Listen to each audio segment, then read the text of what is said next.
اعوذ باللہ السمیع العلیم من الشیطان الرجیم من حمزہ ونفخہ ونفسہ بسم اللہ الرحمن الرحیم ربی یسر ولا تعسر وتمم بالخیر ربی زدنی علما یومئذ یود الذین کفروا وعصوا الرسول لو تسوی بهم الارض ولا یکتمون اللہ حدیثا حدیثا. یہ آیت نمبر 42 ہے اور 5واں سپارہ سورہ نساء ہے. اس دن وہ لوگ جنہوں نے کفر کیا، یود الذین کفروا، جنہوں نے کفر کیا اور رسول صلی اللہ علیہ وسلم کی نافرمانی کی، خواہش کریں گے. کیا خواہش کریں گے؟ یود الذین کفروا، خواہش کریں گے کہ کاش کہ انہیں زمین کے ساتھ برابر کر دیا جاتا، تسوا برابر کر دیا جاتا. کہاں پہ؟ بہم الارض. اور وہ اللہ سے کوئی بات چھپا نہ سکیں گے. یہاں پر میدان آخرت میں کافروں کی بدحالی کا ذکر ہے کہ یہ لوگ قیامت کے دن تمنا کریں گے کہ کاش ہم زمین کا پیون بن گئے ہوتے، کاش زمین پھٹ جاتی اور ہم اس میں دھس کر مٹی بن جاتے، اور اس وقت کی پوچھ گچھ، یہ جو سوالات ہو رہے ہیں، اور عذاب و حساب سے نجات پا جاتے. یہ ہم سے تفتیش نہ ہوتی کیونکہ ہم نے ایسے کام نہیں کیے کہ ہم صحیح جواب دے سکیں.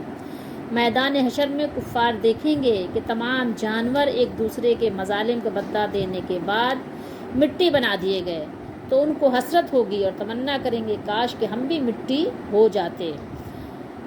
اور اس کے بعد یہاں جو یہ فرمایا اللہ تعالیٰ نے وَلَا يَكْتُمُونَ اللَّهَ حَدِيثًا، یعنی یہ کفار اپنے عقائد و اعمال سے متعلق کچھ بھی پوشیدہ نہیں رکھ سکیں گے. ان کے اپنے ہاتھ اور پیر اقرار کریں گے اور انبیاء علیہ الصلاۃ والسلام گواہی دیں گے، اور اعمال ناموں میں بھی سب کچھ موجود ہوگا، درج ہوگا، سارا کچھ لکھا ہوا ہوگا.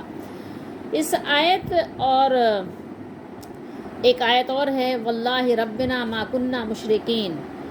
تو حضرت ابن عباس رضی اللہ تعالیٰ عنہ سے پوچھا گیا کہ قرآن کریم میں ایک جگہ یہ ارشاد ہے اور ایک جگہ یہ ارشاد ہے کہ ہم نے شرک کیا ہی نہیں، ٹھیک ہے، ہم نے شرک نہیں کیا، اور ایک جگہ یہ ارشاد ہے، تو کیا بظاہر ان دو آیتوں میں تعارض ہے؟ تو حضرت عبداللہ بن عباس رضی اللہ تعالیٰ عنہما نے جواب دیا کہ جب شروع میں کافر جب یہ دیکھیں گے کہ مسلمانوں کے سوا جنت میں کوئی اور نہیں جاتا، صرف مسلمان جنت میں جا رہے ہیں، جو اسلام والے ہیں، ایمان والے ہیں، وہی جنت میں جا رہے ہیں، تو وہ کافر آپس میں یہ طے کریں گے کہ ہمیں اپنے شرک اور بدعمالی کا انکار کر دینا چاہیے. ٹھیک ہے، تو ہو سکتا ہے اس طرح یعنی جھوٹ بولنے سے ہم نجات پا جائیں، لیکن اس انکار کے بعد خود ان کے اعضاء، ان کے جسم کے جو پارٹس ہیں، وہ خود ان کے خلاف گواہی دیں گے، جیسا کہ قرآن میں موجود ہے. اور چھپانے کا جو انہوں نے ان کا مقصود تھا، جو مقصد تھا، وہ تو ظاہر فوت ہو گیا. جو انہوں نے مقصد ایک بنایا تھا اس میں بالکل ناکام جب ہو جائیں گے، اس وقت سب اقرار کر لیں گے. اس لیے فرمایا کہ وَلَا يَكْتُمُونَ اللَّهَ حَدِيثًا. تو ان دونوں آیتوں میں کوئی تعارض نہیں ہے، ٹھیک ہے، یعنی وہ کچھ بھی اللہ سے چھپا نہیں سکیں گے. اور وہاں کہیں گے کہ ہم نے شرک کیا ہی نہیں، واللہ ربنا ما کننا مشرکین، تو یہ شروع میں کہیں گے، لیکن بعد میں کیا ہے؟ ظاہر ہے اللہ تعالیٰ کو تو اول بھی سب معلوم ہے اور آخر بھی سب معلوم ہے، یہ تو ان پر حجت تمام ہوگی. وَعَصَوْا الرَّسُولَ، یہ عصا اس سے ہے جیسے ہم کہتے ہیں نا عاصی، گناہ، نافرمانی، بدعمالی. یہاں ہے نا کہ وہ کہیں گے کہ وہ مطلب رسول اللہ صلی اللہ علیہ وسلم انہوں نے نافرمانی کیوں کی، افسوس کریں گے. قیامت کے دن ان کو یہ افسوس ہوگا. تو کاش آج زندگی میں اس آیت کو وہ لوگ بھی پڑھیں جو بڑے تم طراق سے رسول اللہ صلی اللہ تعالیٰ علیہ وآلہ وسلم کی سنت کا انکار کرتے ہیں. ان کو پتہ چلے کہ رسول اللہ صلی اللہ علیہ وسلم کے نافرمانوں کا اور آپ صلی اللہ علیہ وسلم کی سنتوں سے سرکشی کرنے والوں کی قیامت کے دن کیا حالت ہوگی. آج کے دن ہی وہ اس کو غور سے پڑھ لیں، سمجھ لیں، تاکہ قیامت کے دن کی تکلیفوں سے بچ جائیں. قرآن مجید کے ذریعے سے اللہ تعالیٰ نے اپنے بندوں کو آگاہ کر دیا یعنی ان کو تنبیہ بھی کر دی اور ان کو ایک طرح سے ڈرا بھی دیا اور سمجھا بھی دیا کہ آج تمہارے پاس سمجھنے کے لیے بہت وقت ہے، وارننگ بھی دے دی۔ اس روز کی تمنا سے آج بہت بہتر ہے کہ انسان آج ہی تھوڑی دیر بیٹھ کر سوچ لے، غور و فکر کر لے، اپنے آگے کی تیاری کر لے۔ بہرحال اتنا تو سب کو یقین ہے کہ مرنا تو ہے، چاہے جوانی میں مرے یا بڑھاپے میں، یہ تو سب کو پتہ ہے۔ تو آخر جب مرنا ہی ٹھہرا تو اس کی تیاری کے لیے کچھ تھوڑی دیر غور و فکر تو کر لے، سوچ لے کہ بھائی جب مرنا ہے اور اگر یہ سب کچھ جس میں شک میں پڑے ہیں یقینی ہو گیا، جیسا کہ ہونا ہی ہے، جو اللہ نے فرمایا اپنی کتاب میں اس کے خلاف تو کچھ بھی نہیں ہوگا، سب اس کے مطابق ہوگا۔ جو اللہ کے رسول صلی اللہ علیہ وسلم نے فرمایا ہے اس کے خلاف تو کچھ بھی نہیں ہوگا، سب اس کے مطابق ہوگا۔ تو اب اگر ہم نے اس کے خلاف کیا تو ہمارا کیا بنے گا؟ جنہوں نے اس کے مطابق عمل کیا وہ تو ٹھیک ہے، پار لگ جائیں گے، لیکن جنہوں نے اس کے خلاف کیا ان کا کیا بنے گا؟ وہ تو پھر یہی کہتے رہیں گے کاش کاش کاش کرتے رہیں گے کہ اس روز کہ ہم نے انبیاء کی نافرمانی کیوں کی، ہم نے اللہ تعالیٰ کی کتاب کی نافرمانی کیوں کی، تو پھر یہی حسرت کریں گے کاش زمین برابر کر دی جاتی۔ وہ اللہ سے کوئی بات چھپا نہیں سکیں گے، ٹھیک ہے، چھپانے کی تو کوشش کریں گے لیکن اللہ سے کوئی بات چھپا نہیں سکیں گے۔ وہ جب میدان حشر کی ہولناکیوں کو دیکھیں گے اور ذلت و رسوائی کو دیکھیں گے، جب ان کی ڈانٹ ڈپٹ ہوگی، زجر و توبیخ ان سے ہوگی، اس سے جب وہ دو چار ہوں گے تو پھر وہ یہی خواہش کریں گے کاش زمین پھٹ جائے، کاش زمین ان کو نگل لے جائے۔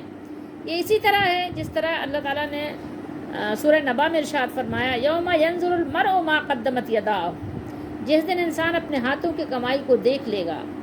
اور اللہ تعالیٰ نے ارشاد فرمایا وَيَقُولُ الْكَافِرُ يَا لَيْتَنِي كُنْتُ تُرَابًا، کس میں؟ سورہ نبا میں 30ویں سپارے میں اللہ نے فرمایا، اس کی آخری آیت ہے، اللہ نے فرمایا کہ اس دن کافر تمنا کرے گا، کہے گا اے کاش، ہائے میری خرابی ہے، کسی طرح میں کیا ہو جاتا، كُنْتُ تُرَابًا، مٹی ہو جاتا، تراب ہو جاتا، میں مٹی بن جاتا، کوئی مجھے جانتا ہی نہیں، پہچانتا ہی نہیں، میں انسان نہیں ہوتا، مٹی ہوتا۔ انسان ہونے کے مقابلے میں مٹی ہونے کو پسند کرے گا، کیوں؟ اس لیے کہ دنیا میں اس نے ایسا کام ہی نہیں کیا کہ وہ آخرت میں وہ اس کا سامنا کر سکے۔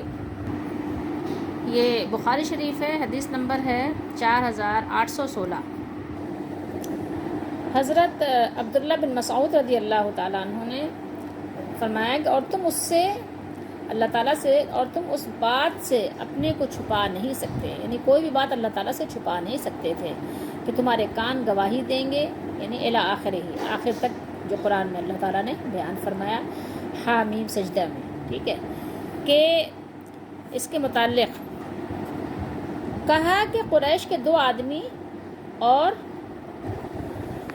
بیوی کی طرف سے، یعنی سسرالی رشتہ دار میں سے بیوی کی طرف سے ان کے قبیلہ ثقیف کا کوئی رشتہ دار یا ثقیف کے 2 افراد تھے، اور بیوی کی طرف سے قریش کا کوئی رشتہ دار، یہ خانہ کعبہ کے پاس بیٹھے ہوئے تھے۔ ان میں سے بعض نے کہا کہ کیا تمہارا خیال ہے کہ اللہ تعالیٰ ہماری باتیں سنتا ہوگا؟ ایک نے کہا کہ بعض باتیں سنتا ہے، تو دوسرے نے کہا کہ اگر بعض باتیں سن سکتا ہے تو سب سن سکتا ہوگا، یعنی سب سنتا ہوگا، بعض کا کیا اس میں رہ گیا؟ جب اللہ تعالیٰ ہماری سن ہی رہا ہے تو ساری سن رہا ہوگا۔ ایک کا خیال یہ تھا کہ کچھ سن رہا ہے کچھ نہیں سن رہا ہے، نعوذ باللہ، ٹھیک ہے۔ تو دوسرے نے کہا کہ اگر بعض باتیں سن سکتا ہے تو سب سنتا ہوگا۔ اس پر یہ آیت کریمہ نازل ہوئی اور تم اس بات سے اپنے کو چھپا ہی نہیں سکتے کہ تمہارے خلاف تمہارے کان اور تمہاری آنکھیں گواہی دیں گی، ٹھیک ہے، جو اللہ تعالیٰ نے بیان کیا کہ تمہارے جسم کے اعضاء تمہارے خلاف گواہی دیں گے کہ تم نے زمین پر کیا کیا اعمال کیے ہیں۔ اللہ تعالیٰ علیم و خبیر ہے اور سمیع و بصیر ہے، وہ اپنے علم و قدرت سے ہر ایک کی باتیں سنتا ہے اور ہر ایک کے ساتھ ہے۔